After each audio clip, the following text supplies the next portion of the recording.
Kalau dekat rumah korang ada yang kita panggil kerajinan dan juga kesungguhan, korang bolehlah cuba resepi ni. Sebab resepi ni memang senang doa dan sedap doa. By the way, jangan marah tau saya gurau je. Okay? Tapi kalau korang nak rasa nak buat benda-benda yang senang, benda yang simple, bolehlah cuba coklat truffle ni. Yang ni kita pakai dark chocolate. Okay?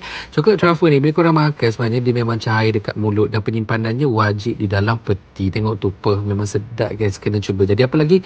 Jom kita start. Bahan-bahan ni mudah je. Masukkan 300 gram dari whipping cream dan sedikit butter dan kacau sehingga mendidih kecil macam ni. Matikan api dan masukkan coklat. Okey, seloknya pakai dark coklat lah, baru lebih sedap dan juga pahit. Okey, kalau peminat dark coklat boleh pakai dark coklat. Okey, dah siap dah sebenarnya. Korang masukkan dalam loyang 8 inci dan sejukkan semalaman. Okey, boleh dah semalaman ataupun 8 jam ke atas. Korang bolehlah potong dan juga tabur serbuk koko. Okey, by the way yang ni saya pakai Coverture coklat. Coverture coklat ataupun real coklat ni bila korang makan dia akan jadi lebih lembut, jelas dekat tekak. Okey, dan kepada anda semua jangan lupa mencuba resepi ni.